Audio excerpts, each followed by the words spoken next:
வணக்கம் ஜோதி நண்பர்களே. 2025 சனிப்பெயர்ச்சி பலன்கள். வர மார்ச் மாதம் இறுதியில் சனிப்பெயர்ச்சியானது நடக்க இருக்கிறது. தனது சொந்த ராசியான கும்ப ராசியிலிருந்து சனி மீன ராசிக்கு பயிற்சியாகி 2027 வரைக்கும் அங்கே சஞ்சாரம் செய்துட்டு வருவாங்க. பொதுவாக இந்த 2025 வருடத்தை பொறுத்த வரைக்கும் பெரும்பாலான ஜோதிடர்களுடைய கருத்துக்கள் அப்படிங்கிறது கொஞ்சம் நெகட்டிவான விஷயங்களை நோக்கி தான் இருக்குது. நானும் கூட இந்த 2025 வருட பலன்களை அதெல்லாம் எப்படி என்ன அப்படிங்கிறது கொஞ்சம் தெளிவாகவே சொல்லியிருப்பேன். ஆனால் இது எல்லாத்துக்கும் பேஸாக இருக்கிறதே பார்த்திங்கன்னா இந்த சனிப்பெயர்ச்சி தான். சனியினுடைய இந்த மாற்றங்களால் தான் பலவித நெகட்டிவான விஷயங்கள் அப்படிங்கிறது செயல்பட போகுது. அதுலேயும் இந்த வருடம் குறிப்பிடத்தக்க வகையில் சனிப்பெயர்ச்சி அன்னைக்கே பார்த்திங்கன்னா இந்த வருடத்தினுடைய முதல் சூரிய கிரகணமும் ஏற்படுது. இந்த வருடம் ஏற்படக்கூடிய அந்த சூரிய கிரகணம் அப்படிங்கிறது கொஞ்சம் பவர்ஃபுல்லாக தான் இருக்கும். ஸோ முடிஞ்சால் அன்றைய தேதியில் இல்லைன்னா அன்றைய வாரம் முழுக்கவே பார்த்திங்கன்னா கர்ப்பிணி பெண்கள், அதிக அளவில் நோய்வாய்ப்பட்டிருக்கிறவங்க, தொடர்ந்து 2-3 வருடங்களுக்கு மேலாக மருந்துகளை கொண்டு இருக்கக்கூடியவங்க, உடல் பலகீனம் மிக்கவங்கலாம் பார்த்திங்கன்னா கொஞ்சம் கவனமாக இருங்க. ஏன்னா அன்றைய காலகட்டம் அப்படிங்கிறது உடல் ரீதியாகவும் மன ரீதியாகவும் கொஞ்சம் பாதிப்புகளை அது ஏற்படுத்த தான் செய்யும். முற்பகல் செய்யும் பிற்பகல் விளையும் சொல்கிற மாதிரி காலையில் எல்லாம் சுற்றிட்டு மத்தியானம் வந்துட்டு எனக்கு ஒன்றும் ஆளே நல்லா இருக்கல அப்படிங்கிற கேட்குற விஷயம் கிடையாது. இதெல்லாம் ரொம்பவுமே மைன்யூட்டாக நடக்கக்கூடிய விஷயங்கள். அதோடைய ரிசல்ட்டு பாதிப்புகள் அப்படிங்கிறதெல்லாம் ரொம்ப லேட்டாக தான் தெரியும். பல பிரச்சனைகள் இதனால் இப்படித்தான் நடந்திருக்கு அப்படின்னு புரிஞ்சிக்காமல் இருக்கிறதுக்கு முக்கிய காரணமே இந்த மாதிரியான விஷயங்கள் தான். எல்லோரும் என்ன நினைக்கிறாங்கன்னா அப்போதைக்கப்பே ரிசல்ட்டு கிடைச்சோன்னா அப்போ தான் அதுக்கு சம்மந்தப்பட்டது அப்படின்னு நினச்சிக்கிறது. பட் எல்லாத்துலேயுமே அது அப்படி நடக்காது. சில விஷயங்கள் உடனுக்குடனே ரிசல்ட்டு கொடுக்கும், சில விஷயங்கள் ரொம்பவுமே நாள் பட்ட பிறகு தான் பலனை கொடுக்கும். அந்த மாதிரி தான் இந்த சூரிய கிரகணம் அன்னைக்கும் கொஞ்சம் கவனமாக இருங்க. இன்னொரு விஷயம், இந்த பச்சிளம் பிள்ளைகள்லாம் இருக்காங்க அப்படின்னா கொஞ்சம் கவனமாக பார்த்துங்க. அவங்களுக்குலாம் கொஞ்சம் ஹெல்த் இஷ்யூஸ் இந்த டைமில் வர்றதுக்கான வாய்ப்புகள் இருக்குது. ஸோ இந்த சனிப்பெயர்ச்சிங்கிறது நடைபெற அன்னைக்கே பார்த்திங்கன்னா எவ்வளோ பெரிய வீரியத்தோடு செயல்படுதுன்னு பார்த்துக்கோங்க. அந்த ஜோதிடத்தை பொறுத்த வரைக்கும் இந்த கிரக பயிற்சிகள் அப்படிங்கிறது ரொம்ப ரொம்ப முக்கியம். அதுலேயும் மெயினாக பார்த்திங்கன்னா குரு பயிற்சி அந்த சனிப்பெயர்ச்சி அப்படிங்கிறது ரொம்ப ரொம்ப முக்கியம். ஏன்னா குரு முழு சுப கிரகமாக இருக்கிறதுனால நல்ல விஷயங்களை பற்றி தெரிஞ்சுக்கலாம். அண்ட் சனி அதுக்கு அப்படியே ஆப்போசிட். அதுவும் இல்லாமல் அதனுடைய டிரான்சிஷன் பீரியடுங்க அப்படிங்கிறதும் ஜாஸ்தி. ஆனால் அது மட்டும் இல்லை, குரு பார்வை கோடி நன்மை அப்படிங்கிற மாதிரி சனி கொடுக்க எவர் தடுப்பாருன்னு பழமொழியே இருக்குது. ஸோ சனியை பொறுத்த வரைக்கும் ஒன்று கொடுக்கணும் அப்படின்னு முடிவு பண்ணிருச்சு அப்படின்னா அதை தடுக்கிறதுக்கு கடவுளாலையும் முடியாது அப்படின்னு பழமொழிகளே இருக்குது. ஸோ அப்படிப்பட்ட இந்த சனியினுடைய பெயர்ச்சி எப்படி இருக்கும் அப்படின்னு தெரிஞ்சுக்கிறதுக்காக இந்த சனிப்பெயர்ச்சி பலன்கள் அப்படிங்கிறதும் ஜோதிடத்தில் ரொம்பவுமே முக்கியமாக கருதப்படுது. அண்ட் சனியை பொறுத்த வரைக்கும் என்ன தான் இது ஒரு நெகட்டிவான விஷயங்களை கொடுத்தாலும் எப்போவுமே ஒரு கதவு அடைத்தால் இன்னொரு கதவு திறக்கும் அப்படிங்கிறது எல்லாருக்கும் தெரிஞ்ச விஷயம் தான். ஸோ முழுவதுமே நெகட்டிவான விஷயங்கள் அப்படிங்கிறது இருக்காது. நெகட்டிவ் இருந்தாலும் கூட அங்கேயும் சில பாசிட்டிவான விஷயங்கள்லாம் இருக்கும். அதனால தான் இந்த சனிப்பெயர்ச்சி பலனை எதுக்கு முக்கியமாக ஜோதிடம் பார்க்குது அப்படின்னா, நல்லது நடக்கலைனாலும் பரவாயில்ல, கெட்டது எதுவும் நடக்காமல் இருந்தால் அதுவே ஒரு பெரிய நல்ல விஷயந்தான் அப்படிங்கிறதுக்காக தான். ஸோ அப்படி இந்த மீன ராசியில் அடி எடுத்து வைக்கும் சனி உங்கள் ராசிக்கு என்ன மாதிரியான பலன்களை கொடுக்கும் அப்படிங்கிறத பற்றி தான் பார்க்க போகிறோம். கன்னி ராசி. கன்னி ராசிக்கு சனியானது 5ஆம் இடத்திற்கும் 6ஆம் இடத்திற்கும் அதிபதியாக இருக்கக்கூடியவங்க. இப்போது உங்களுடைய ராசிக்கு 7ஆம் இடத்துல அடுத்த 2.5 வருட காலங்களுக்கு சஞ்சாரம் செய்ய போகுது. 7ஆம் இடத்துல சனி சஞ்சாரம் செய்யும்போது கண்டகச்சனி அப்படிங்கிறது ஆரம்பிக்கும். ஸோ கன்னி ராசிக்காரங்களுக்கு கண்டகச்சனி அப்படிங்கிறது ஆரம்பிக்குது.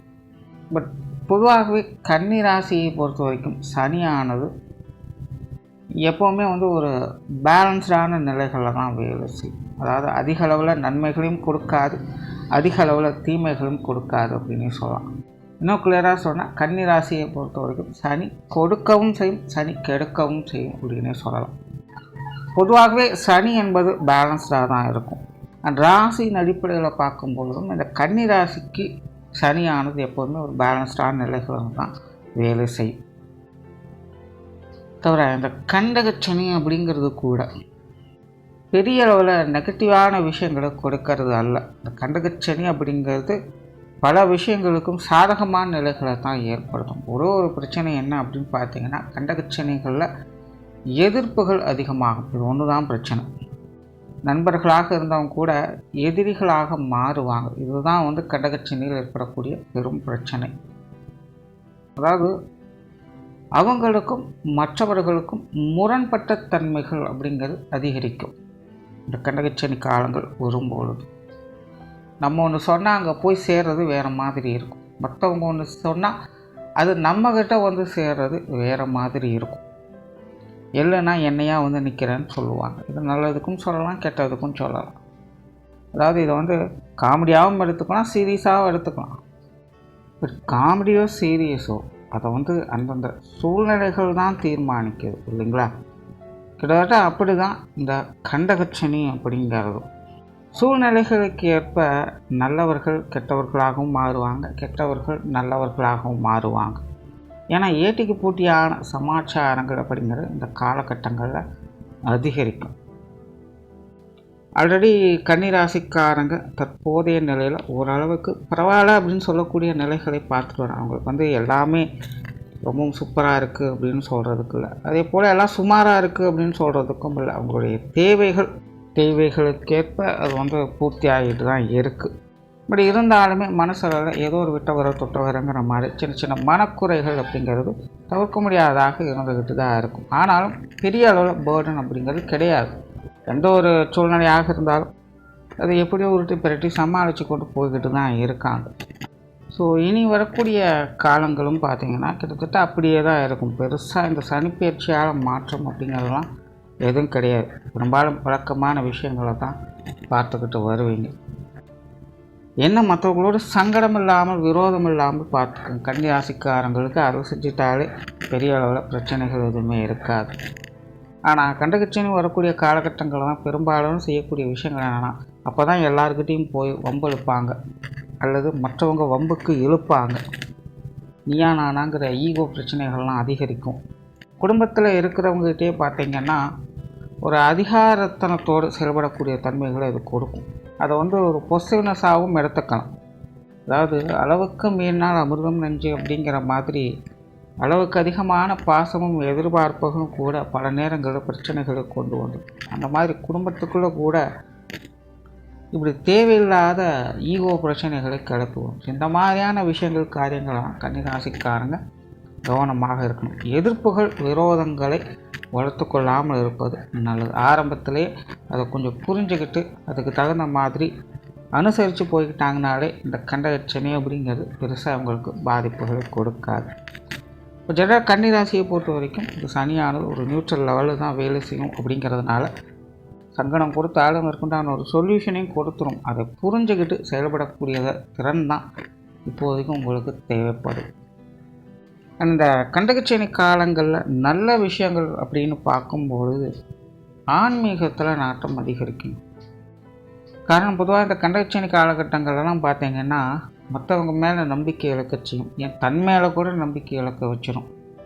அதனால் கடவுள் மேலத்தில் நம்பிக்கை அதிகரிக்கக்கூடிய ஒரு காலகட்டமாக இருக்கும். ஸோ ஆன்மீக விஷயங்கள் காரியங்களில் ஈடுபாடுகள் அதிகரிக்கக்கூடிய காலகட்டம் தான். நிறைய புண்ணிய காரியங்கள், மற்றவங்களுக்கு உதவி செய்யக்கூடிய காரியங்கள், தான தர்ம காரியங்கள்லாம் இந்த காலகட்டங்களில் ஈடுபட்டு வருவாங்க. ஆலய திருப்பணிகள் போன்ற விஷயங்கள்லாம் மேற்கொள்வதற்கான வாய்ப்புகள் அப்படிங்கிறது கிடைக்கும். விட்டு கொடுப்பவன் கெட்டுப்போவதில்லை அப்படிங்கிற விஷயத்தை இந்த காலகட்டங்களில் புரிஞ்சுக்க முடியும். உங்களால் 4 பேருக்கு ஒரு பிரயோஜனம் இருக்குது அப்படின்னு நினச்சி மனம் மகிழலாம். ஆனால் மற்றவங்கிட்ட பெருசாக எந்த ஒரு ரிட்டனையும் எதிர்பார்க்க முடியாது. அதாவது மற்றவங்க வகையில் ஒரு சகாயம் அப்படிங்கிறது கிடைக்கலாம், கிடைக்காமலும் இருக்கலாம். அப்படிங்கிறது தான் இப்போதைய நிலை. கிருஷ்ணர் சொல்கிற மாதிரி கடமையேற்றி பலனை எதிர்பாராதே அப்படிங்கிற ஒரு நிலையை இந்த கண்டகச்சனி காலத்தில் கொடுக்கும். பட் ஜென்ரலாக இந்த மாதிரியான காலகட்டங்களில் தான் எல்லாருக்கும் இந்த தான தர்மங்கள் புண்ணிய காரியங்களில் ஈடுபடுவதற்கான வாய்ப்புகள் கிடைக்கும். ஸோ ரிட்டர்னை எதிர்பார்க்காம நல்ல காரியங்களில் நீங்கள் ஈடுபடும்போது அதற்குண்டான நற்பலன்களையும் ஏதோ ஒரு காலகட்டங்களில் இன்றைக்கி இல்லைனாலும் நாளைக்கு ஏதோ ஒரு வகையில் அல்லது உங்களுடைய குழந்தைகளுக்கோ அல்லது உங்களுடைய வம்சங்களுக்கோ அது போய் சேருவதற்கான வாய்ப்புகள் இந்த டைமில் உருவாகும். அந்த மாதிரியான நற்காரியங்களில் ஈடுபடுவதற்கான வாய்ப்புகள் இந்த சனிப்பெயர்ச்சிக்கு பிறகு கன்னிராசிக்காரங்களுக்கு உருவாகும். அதே போல் கெரியர் பேஸ்டான விஷயங்களில் மாற்றங்கள் அப்படிங்கிறது சிலருக்கு தவிர்க்க முடியாததாக இருக்கும். இந்த காலகட்டங்களில் இந்த தொழில் மாற்றங்கள், வேலை மாற்றங்கள் போன்ற விஷயங்கள்லாம் ஏற்படும். கொஞ்சம் கவனமாக இருங்க. மற்றவங்களுடைய பேச்சுக்களை கேட்டு அல்லது மற்றவங்க இதுக்கு உறுதி கொடுத்துருக்காங்க அப்படின்னு மற்றவங்களை நம்பி இந்த மாதிரியான காரியங்களில் ஈடுபடாதீங்க. அந்த ஒரு விஷயத்தை மட்டும் கொஞ்சம் அவாய்ட் பண்ணிக்கோங்க. மற்றபடி இந்த தொழில் மாற்றம், வேலை மாற்றங்கள் போன்ற விஷயங்கள் உங்களுடைய எதிர்பார்ப்புகளை பூர்த்தி செய்து வரும். அதே போல் வெளியூர் மற்றும் வெளிநாடு சம்பந்தப்பட்ட விஷயங்கள் இந்த காலகட்டங்கள் உங்களுக்கு கொஞ்சம் லேக் ஆகும். இந்த வெளியூர் வெளிநாடு விஷயங்கள்லாம் பார்த்திங்கன்னா நிறைய தடை தாமதங்கள் அப்படிங்கிறது வந்து போயிட்டே இருக்கும். நிறையவே பொறுமை என்பது தேவைப்படும். இந்த விஷயங்கள்லாம் எடுத்தவங்க ஒருத்தவன்னு செயல்பட்டீங்க அப்படின்னா அதில் பெருசாக எந்த ஒரு ரிசல்ட்டையும் பார்க்க முடியாது. கன்னிராசிக்காரங்க இந்த வெளிநாடு சம்மந்தப்பட்ட விஷயங்கள், வெளியூர் சம்மந்தப்பட்ட விஷயங்கள்லாம் அலட்சியம் இல்லாமல் இருப்பது நல்லது. அதே போல் எல்லாமே கொஞ்சம் ஸ்லோ ப்ராசஸாக தான் இருக்கும். பொறுமை, நிதானம் அப்படிங்கிறது இந்த விஷயங்களில் அதிகமாக தேவைப்படும். அண்ட் பொருளாதார விஷயங்களில் பார்த்திங்கன்னா ஓரளவுக்கு சாதகமான அமைப்புகளை எதிர்பார்க்கலாம். கொடுக்கல் வாங்கல் விஷயங்கள்லாம் சாதகமாக இருக்கும். கடன் சார்ந்த விஷயங்களும் ஒரு சுமூகமான விஷயங்களை எதிர்பார்க்க முடியும். பட்டு அகலக்கால் வைக்காதீங்க. ஏன்னா கண்டகச்சனி அப்படிங்கும்போது மற்றவங்களை நம்ப முடியாது. அவங்கள சொல்லி தவறு அப்படிங்கிறதும் இருக்காது. சூழ்நிலைகள் அந்த மாதிரி மாற ஆரம்பிச்சிடும். ஆகையினால் இந்த கடன் சார்ந்த விஷயங்கள் அகலக்கால் வைக்காதீங்க. கொடுப்பதானாலும் சரி, வாங்குவதனாலும் சரி, கன்னிராசிக்காரங்க இந்த கடன் விஷயங்களில் கொஞ்சம் அளவெடுத்தார் போல் செயல்பட்டுக்கிறது நல்லது. பட் பொருளாதார நிலை அப்படிங்கிறது இந்த சனிப்பெயர்ச்சிக்கு சமாளிக்கக்கூடிய விஷயங்களாகவே இருக்கும். இந்த வீண் விரயங்கள், செலவுகள் அப்படிங்கிறது குறைய ஆரம்பிக்கும். சுப செலவுகளாக தான் இருக்குமே தவிர தேவையில்லாத விரயங்கள், செலவுகள் அப்படிங்கிறது இருக்காது. இப்போ கன்னிராசிக்காரங்களுக்கு இனி வரக்கூடிய காலங்களில் பார்த்திங்கன்னா செலவு பண்ணுறது அப்படிங்கிறது பிடிக்காது. அப்படிங்கிற மாதிரி ஒரு மனநிலைக்கு தள்ளப்படுவாங்க. இந்த மாதிரி வீண் விரயங்களை தவிர்த்துக்க முடியும். சுப விரயங்களை பார்க்கலாம். குடும்ப விஷயங்கள், குடும்ப காரியங்களில் ஈடுபாடுகள் அதிகரிக்கும். சுப விசேஷங்கள் அப்படின்னு சொல்லும்போது இந்த திருமண விஷயங்கள், புத்திரபாக்கிய அமைப்புகள் இல்லாமல் கன்னிராசிக்காரங்க கொஞ்சம் சாதகமான நிலைகளில் தான் இருக்கும். ஏற்கனவே இந்த திருமண தடைகள் அப்படிங்கிறது சிலருக்கு ஏற்பட்டு இருக்கும். நிறையா வரன்கள் வந்திருக்கும், மனசுக்கும் பிடிச்சிருக்கும். ஆனால் கடைசி நேரத்தில் ஏதோ ஒரு விஷயங்களை சொல்லி தட்டி கழிச்சிட்டு போயிட்டே இருப்பாங்க. ஒரு சரியான முடிவு அப்படிங்கிறது வராமல் இருக்கும். ஸோ அந்த மாதிரி இதுவா அப்படின்னு குழப்பத்தில் இருக்கக்கூடிய இந்த திருமண சமாச்சாரங்கள், திருமண வரன் சம்பந்தப்பட்ட விஷயங்கள் எல்லாமே குழப்பங்கள் தீர்ந்து வரன்கள் நல்லபடியாக அமைவதற்கு வாய்ப்புகள் நிறையவே இருக்குது. ஸோ இந்த திருமண அமைப்புகள் கன்னிராசிக்காரங்களுக்கு சிறப்பாகவே இருக்கும். குழந்தை பாக்கிய அமைப்புகள் கூட ஒரு சாதகமான நிலைகளை எதிர்பார்க்கணும். குழந்தைகள் கொஞ்சம் ஏட்டிக்கு போட்டியாக இருந்தாலும் கூட குழந்தைகள் வகையிலும் ஒரு சுமூகமான விஷயங்கள், குழந்தைகளுக்கான சுப விசேஷங்கள், சுப காரியங்கள் போன்ற அமைப்புகள்லாம் இந்த காலகட்டங்களில் பார்க்க முடியும். குடும்ப விஷயங்கள், காரியங்கள் ஒரு சாதகமான அமைப்புகளை கொடுக்கும். ஒரு சில வருடங்களுக்கு முன்னாடி கன்னிராசிக்காரங்க குடும்ப வாழ்க்கையில் கொஞ்சம் ஸ்ட்ரகிளாக அவங்கவுங்களுடைய வயது நிலைகளுக்கேற்ப அவங்கவுங்களுடைய தேவைகளில் ஒரு சில சங்கடங்கள், குடும்ப ரீதியான பிரச்சனைகளாக இருந்து வந்திருக்கும். இப்போ படிப்படியாக அதில் நல்ல விஷயங்களை அவங்க பார்த்துக்கிட்டு வர்றாங்க. இந்த சனிப்பெயர்ச்சிக்கு பிறகும் கூட உங்களுடைய குடும்ப வாழ்க்கையில் ஒரு சில சாதகமான அமைப்புகளை எதிர்பார்க்க முடியும். குடும்பத்துக்குள்ளே ஒரு சில வாக்குவாதங்கள் அப்படிங்கிறது தவிர்க்க முடியாதாக இருக்குது. ஏன்னா முன்னாடியே சொன்னேன், மற்றவங்க கொஞ்சம் ஏட்டிக்கு போட்டியாக இருக்கத்தான் செய்வாங்க. அந்த ஒரு விஷயத்தை இந்த காலகட்டங்களில் அனுசரித்து போகணும் அப்படிங்கிறது. அந்த வகையில் குடும்பத்துக்குள்ளேயும் கொஞ்சம் ஏட்டிக்கு போட்டியான இந்த விவகாரங்கள், பேச்சுவார்த்தைகள் அப்படிங்கிறது தவிர்க்க முடியாதத்தான் இருக்கும். இருந்தாலும் குடும்ப வாழ்க்கை அப்படிங்கிறது சாதகமான நிலைகள் இருக்கும். எல்லாமே சமாளித்து போகக்கூடிய விஷயங்களாகத்தான் இருக்கும். குறிப்பாக இந்த கண்டகச்சனி வரும்போது கணவன் மனைவி உறவுகளுக்குள்ளே ஏட்டிக்கு போட்டியான விஷயங்கள் அதிகரிக்கவே செய்யும். ஸோ அதெல்லாம் கொஞ்சம் அமைதியாக இருந்து அனுசரித்து போயிட்டிங்கனாலே இந்த பிரச்சனைகள் அப்படிங்கிறது பெருசாக தலை எடுக்காது. எல்லாம் சமாளிக்கக்கூடிய விஷயங்களாகத்தான் இருக்கும். இந்த உடல்நலம் சார்ந்த விஷயங்களை கொஞ்சம் கவனம் எடுத்துக்கோங்க. உடல்நலத்தில் சின்ன சின்ன அசௌகரியங்கள் அப்படிங்கிறது அவ்வப்போது வந்துக்கிட்டு தான் இருக்கும். ஆரம்ப கட்டத்தில் கொஞ்சம் டென்ஷனை கொடுக்கத்தான் செய்யும். பட் போக போக அந்த விஷயங்கள் சரியாகச்சும். ஸோ உடல்நல விஷயங்களில் கொஞ்சம் ஹெல்த் கான்சியஸோடு இருக்கிறது நல்லது. அதாவது பெரிய அளவில் பிரச்சனைகள் கொடுக்காது, ஆனாலும் அப்பப்போ சின்ன சின்ன உடல் அலைச்சல்கள், தொந்தரவுகள், வலிகள் போன்ற விஷயங்கள் வந்து போயிட்டே தான் இருக்கும். ஸோ அந்த மாதிரியான விஷயங்களை கொஞ்சம் கேர் எடுத்துக்க வேண்டியதாக இருக்கும். பொது விஷயங்கள், காரியங்கள், ஈடுபாடுகள் அப்படிங்கிறது குறைவாக இருக்கும். குறைவாக அமைத்துக்கொள்வது நல்லது. பெருசாக மற்றவங்க விஷயங்களை தலையிடுறதை கொஞ்சம் அவாய்ட் பண்ணிக்கோங்க. அதே போல் இந்த உற்றார உறவினர்கள், நண்பர்கள் சம்மந்தப்பட்ட விஷயங்கள்லாம் கொஞ்சம் பட்டுமடாமல் இருக்கக்கூடிய அமைப்புகள் தான் இருக்கும். அதுலேயும் குறிப்பாக உறவினர்களுடைய சப்போர்ட் அப்படிங்கிற இந்த காலகட்டங்களில் எதிர்பார்க்கவே முடியாது. உறவினர்கள் எல்லா விஷயங்களுமே கொஞ்சம் ஒதுங்கி இருக்கத்தான் பார்ப்பாங்க. ஸோ அவங்க விஷயங்கள்லாம் கொஞ்சம் தலையீடுகள் இல்லாமல் பட்டுமடாமல் இருந்து கொள்வது நல்லதாக இருக்கும். அதே போல் சொத்து சுகங்கள், வாகன விஷயங்கள்லையும் பார்த்திங்கன்னா ஒரு அளவான அமைப்புகளை எதிர்பார்க்கலாம். பெரும்பாலும் இந்த சொத்து சுகங்கள் வகையில் பொருட்கள் வாங்கல் முறையில் சாதகமான அமைப்புகள் அதாவது ஏற்கனவே ஒரு வீடு இருக்குது, வீட்டை கொடுத்துட்டு புதுசாக ஏதாவது வீடு வாங்கணும், இல்லை நிலங்கள் வாங்கணும் அப்படின்னு நினைக்கிறவங்களுக்கு ஒரு சாதகமான அமைப்பு. ஏற்கனவே நிலங்கள் இருக்குது, அதை கொடுத்துட்டு புதுசாக ஏதாவது வீடு நிலங்கள் வாங்குகிறேன் அப்படிங்கிறதுக்கு சாதகமாக இருக்கும். அதே போல் பழைய வாகனங்கள் இருக்குது, கொடுத்துட்டு புதுசாக மாற்றிக்கிறேன் அப்படின்னு நினைக்கிறவங்களுக்கு சாதகமாக இருக்கும். ஸோ இப்படி கொடுக்கல் வாங்கல் முறைகளில் சொத்து சுகங்கள் வகையில் சாதகமான அமைப்புகளை எதிர்பார்க்க முடியும். மாணவர்களுக்கு கல்வி மற்றும் வித்தை சம்பந்தப்பட்ட விஷயங்கள் இது ரொம்பவுமே அளவான நிலைகளில் தான் செய்யணும். கட்டாயமாக மாணவர்களுக்கு முயற்சிகள், அதுவும் கூடுதல் முயற்சிகள் என்பது தேவைப்படும். மாணவர்கள் இந்த காலகட்டங்களில் கொஞ்சம் ரிஸ்க் எடுத்து தான் ஆகணும். அதாவது சாதகமான அமைப்புகள் என்பது உண்டு, அதாவது மற்ற கிரகங்களோட சூழ்நிலைகளால் சாதகமான நிலைகள் அப்படிங்கிறது இருக்கும். ஆனால் 7ஆம் இடத்துல சனி வரும்போது பொதுவாகவே கல்வி வித்தைகள் ஒரு அலட்சிய போக்கு அப்படிங்கிறது தானாகவே ஏற்படும்.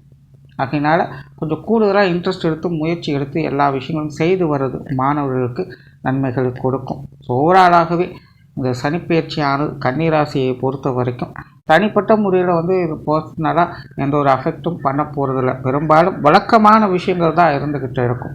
ஆனால் உடன் இருப்பவங்க மற்றவங்க சம்மந்தப்பட்ட விஷயங்கள் அப்படின்னு வரும்போது அதில் கொஞ்சம் மனக்கசப்புகள் வந்து போயிட்டு தான் இருக்கும். அதை சமாளிக்கக்கூடிய திறன் இருந்துட்டாலே இது பெரிய அளவில் உங்களுக்கு பாதிப்புகள் கொடுக்காது. நன்றி, வணக்கம், வாழ்க வளமுடன்.